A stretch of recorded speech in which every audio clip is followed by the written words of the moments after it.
오늘은 아프리카에서 이커머스 사업을 하는 주미아의 2025년 4분기 실적을 정리해 드리겠습니다. 3달 전에 3분기 실적 영상을 업로드할 때 주가가 $10였는데 현재도 별반 다르지 않습니다. 2026년 2월 11일 기준 여전히 $10에서 거래되고 있고 시가총액은 $13억 조금 안 됩니다. 주가가 그만큼 오르지 못한 건 다 이유가 있겠죠? 2025년 4분기 실적을 설명드리겠습니다.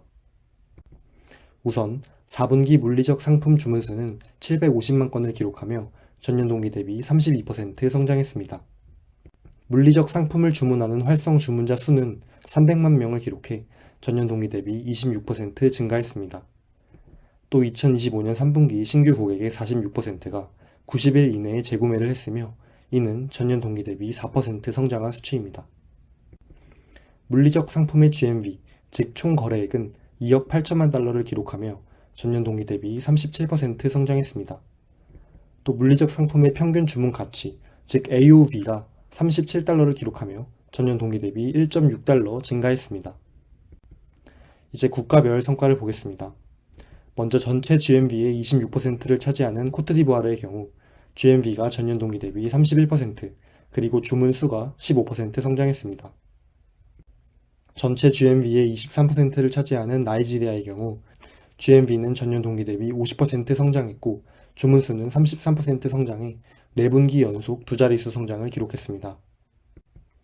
전체 GMV의 15%를 차지하는 케냐의 경우 GMV가 전년 동기 대비 48%, 그리고 주문 수가 50% 성장했습니다. 전체 GMV의 8%를 차지하는 이집트의 경우 GMV는 전년 동기 대비 2% 성장하며 플러스로 전환했고 주문 수는 23% 성장했습니다. 전체 GMV의 11%를 차지하는 가나의 경우 GMV는 전년 동기 대비 124%, 그리고 주문 수는 82%나 급증했습니다. 한편 2025년 전체 GMV의 2%를 차지한 알제리에서의 사업을 중단하기로 결정했습니다. 단기적으로는 비용 지출이 있겠지만 장기적으로 회사의 성장과 수익성에 긍정적인 영향을 끼칠 것으로 예상됩니다. 이제 손익계산서를 보겠습니다. 4분기 총 매출은 $6,100만 달러를 기록해 전년 동기 대비 34% 성장했습니다.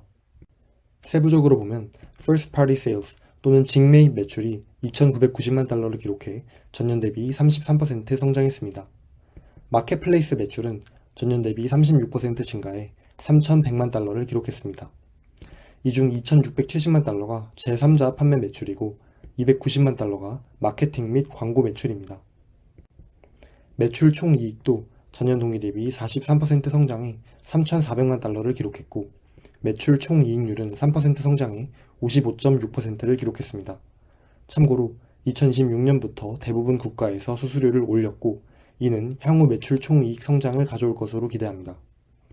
영업 손실은 $1,100만 달러를 기록해 적자 폭이 전년 동기 대비 39% 개선되었습니다. 주문당 물류 비용이 $1.97를 기록해 전년 동기 대비 12% 감소했는데 이는 물류 효율성이 점점 좋아지고 있음을 뜻합니다.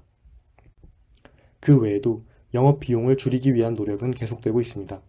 기술 및 컨텐츠 비용은 전년 대비 6% 감소해 $940만 달러를 기록했고 주식 보상 비용을 제외한 일반 관리비는 전년 대비 1% 소폭 증가한 $1,300만 달러를 기록했습니다. 당기 순손실은 $1,000만 달러를 기록해 적자 폭이 전년 동기 대비 47% 개선되었습니다. 이제 재무상태표를 보겠습니다. 총 자산은 $1억 3,400만 달러이고 그중 유동자산은 $1억 1,300만 달러입니다. 총 부채는 $1억 800만 달러이고 유동부채는 $1억 달러입니다. 총 자본은 $2,600만 달러로 전년 대비 70%나 감소했습니다. 이는 손실이 계속 누적되고 있기 때문입니다.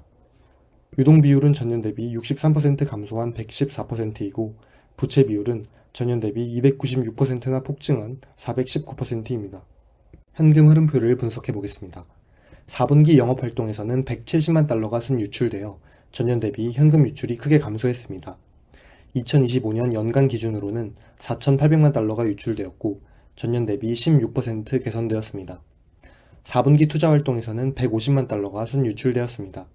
그런데 정기 예금을 많이 해지한 결과 2025년 연간 기준으로는 $7,600만 달러가 순유입되었습니다.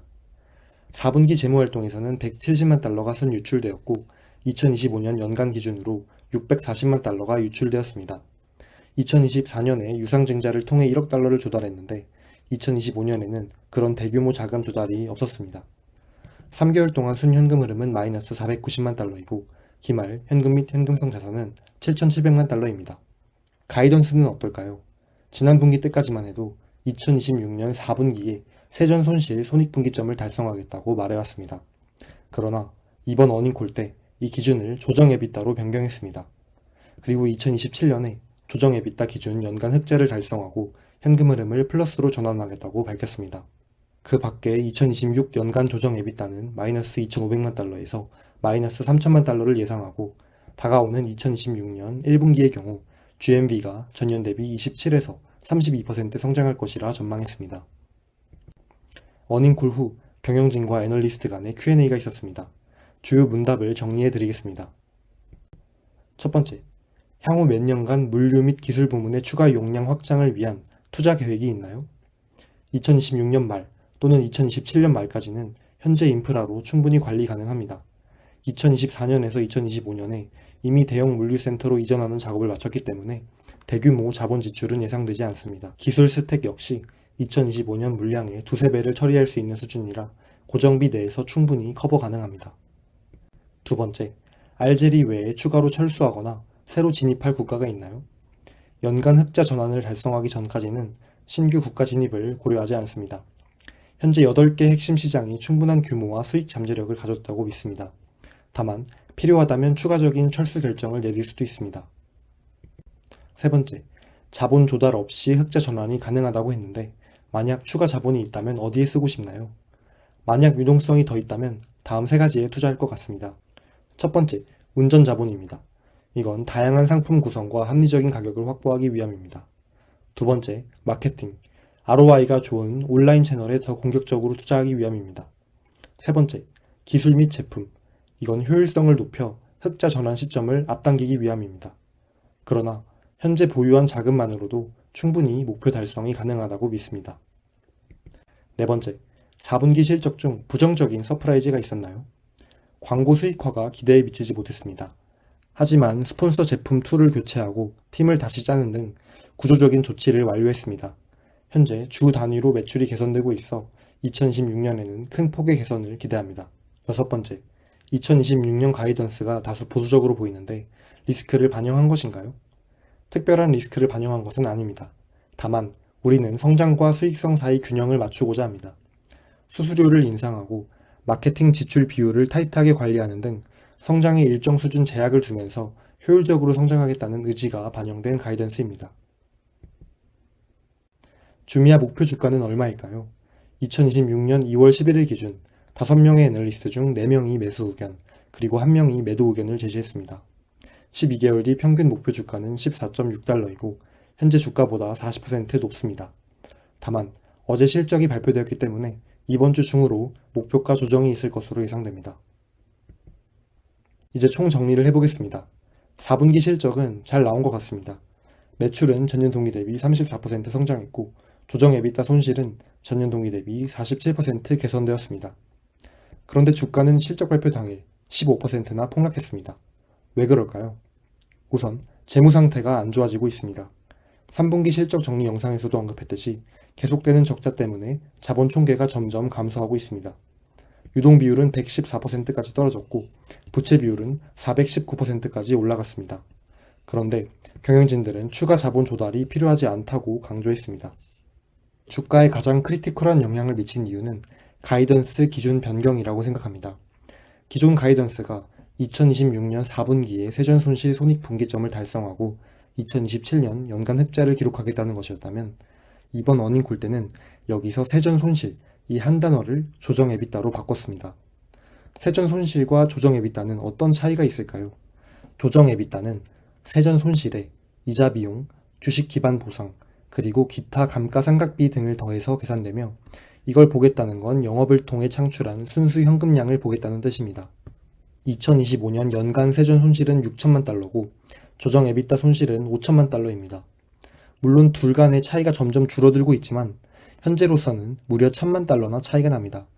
즉, 경영진들은 이대로 가면 기존 가이던스를 못 맞출 확률이 크니까 그나마 달성 가능한 조정 에비타로 기준을 변경했다고 생각합니다. 절대 좋은 뉴스가 아니죠. 그래도 나쁜 소식만 있는 것은 아닙니다. 주미아 CEO는 선택과 집중을 중시합니다. 작년에 튀니지와 남아프리카 공화국에서 사업을 철수했듯이 이번에도 알제리 시장에서 철수를 하겠다고 발표했습니다. 돈이 안 되면 과감하게 자르고 돈이 되는 쪽에 더 투자를 하는 것이 그의 사업 스타일입니다. 코트디부아르, 나이지리아, 케냐, 가나 같이 높은 성장률을 보여주는 시장에 자원을 더 집중해 수익성 있는 성장을 추구할 것으로 전망됩니다. 또 요즘 미국 증시는 AI 관련 주식이 큰 변동성을 겪고 있습니다. 하루는 AI가 생산성을 높여줄 것이라는 전망에 주가가 급등했다가 바로 다음 날에 AI 투자가 너무 과한 것 아니냐는 걱정에 주가가 폭락하기도 합니다. 주미아는 아프리카에서 이커머스 사업을 하는 회사입니다. 세계에서 가장 잘 사는 나라 중 하나인 미국이 아닌 아프리카, 그리고 첨단 AI와 거리가 먼, 어쩌면 진부하다고 여겨지기까지 하는 이커머스 사업을 합니다. AI가 돈 잘 버는 기존 사업들을 다 대체할 수 있다는 전망까지 나오는 지금, 어쩌면 그것과 가장 대척점에 있는 주미아에 대해 관심을 기울이기 좋은 때일지도 모르겠습니다. 이상 주미아의 2025년 4분기 실적 공부를 마치겠습니다. 영상이 도움되셨다면 구독, 좋아요, 댓글 꼭 부탁드립니다. 큰 힘이 됩니다. 감사합니다.